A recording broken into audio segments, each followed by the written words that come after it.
कहानी है रामपुर गांव की, जहां के मर्द महिलाओं को हमेशा नीचा दिखाने की कोशिश में रहते।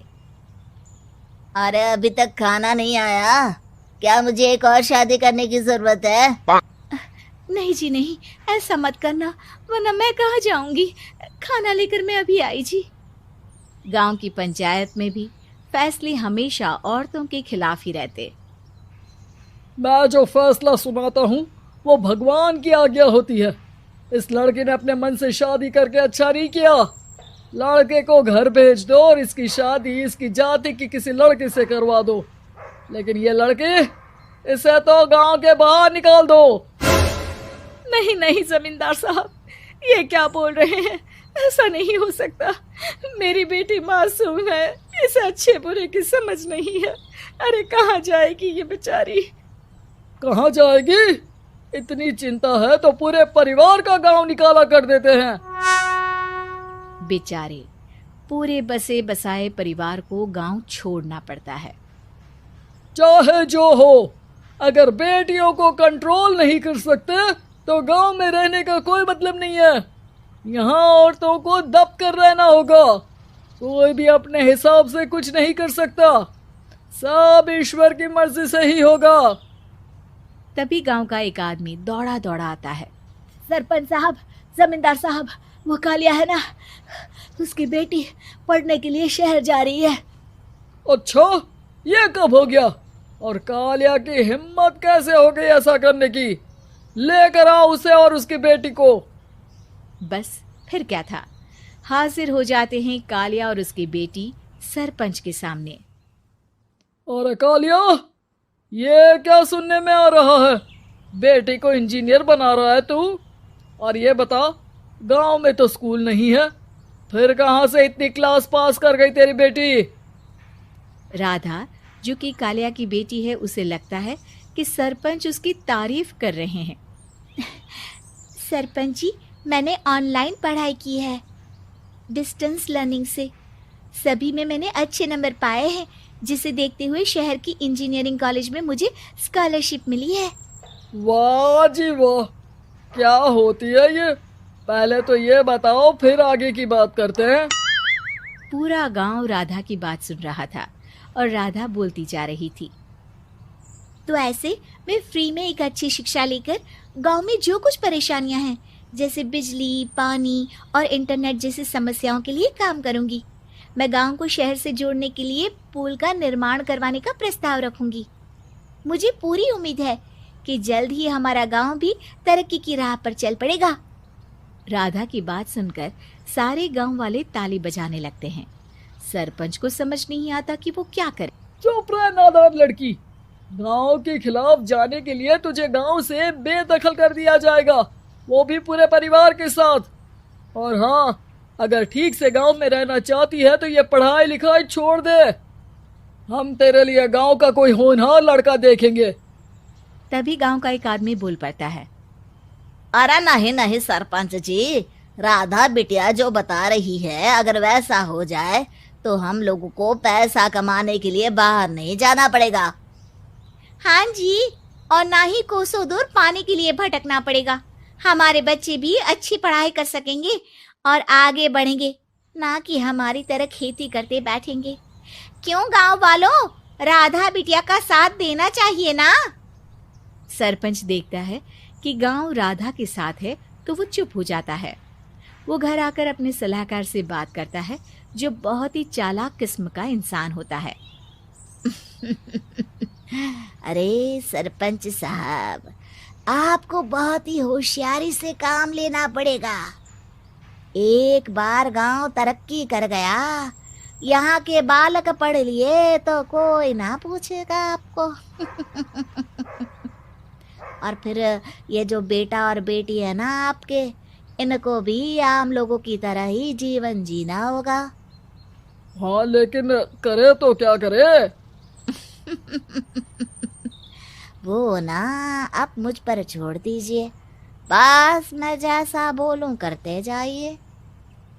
अगले रोज सुबह जब गांव वाले सोकर उठते हैं तो राधा के घर के बाहर और साथ ही वो लोग जिन्होंने राधा का सपोर्ट किया था, उनके घर के आगे लाल रंग से कल आऊंगी लिखा होता है। कल आऊंगी, यह क्या होता है? अरे यह तो खून से लिखा है, लगता है कोई भूत प्रेत या चुड़ैल का साया है। चलो सरपंच जी के पास चलते हैं। सभी सरपंच के पास जाकर उसे सारी बात बताते हैं। अरे ये तो बड़ी मुश्किल की बात है। चलो मैं एक बाबा को जानता हूँ, उन्हें बुला लेता हूँ। सरपंच बाबा को लेकर गांव के घर के बाहर जाता है। ओहो, तो ये वो चुड़ैल है जो उन लोगों को निशाना बनाते हैं जो गांव को बदलने का सपना देखते हैं। वो गांव को ऐसे ही संपन्न देखना चाहती है। वो नहीं चाहती कि कोई बाहरी यहाँ का कायाकल्प करे। क्या तुम लोगों में से किसी ने गांव को बदलने की सोच रखी है? तभी राधा की माँ रोते रोते आती है। मेरी राधा घर से गायब हो गई है। अरे कोई तो बचाओ, मेरी बच्ची कहाँ गई?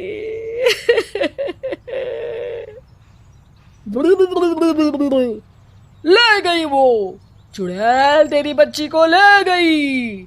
अब वो उसे श्रापित करके छोड़ेगी, उस पर चुड़ैल का साया हो जाएगा। तभी बुरी सी हालत में राधा भी वहां आ जाती है। उसके बाल चुड़ैल की तरह फैले होते हैं और कपड़ों में खून लगा होता है। सभी राधा को देखकर डर जाते हैं। माँ, पता नहीं मुझे कौन उठा कर ले गया था। अरे दूर दूर हो जा चुड़ैल, अब हम लोग इस गांव में नहीं रुकेंगे। अरे कैसी बातें कर रहे हैं आप? कल तो आप मेरे भरोसे गांव का हुलिया बदलने, अपने बच्चों को पढ़ाने और तरक्की उन्नति की बात कर रहे थे, तो आज क्या हो गया आपको? ये फिर तुम लोगों को बहकाएगी। ये चुड़ैल गांव में आ चुकी है, ऐसे ही ये तुम्हारे घर के बच्चों को भी ले जाएगी। गांव वाले राधा को गांव से बाहर निकाल देते हैं। उसके माँ बाप रोते रहते हैं, लेकिन गांव वाले नहीं मानते। मैं भी अपनी बहन के साथ गांव के बाहर रहूंगा, लेकिन वो पढ़ाई नहीं छोड़ेगी। वहीं सरपंच के घर पर सलाहकार कहता है।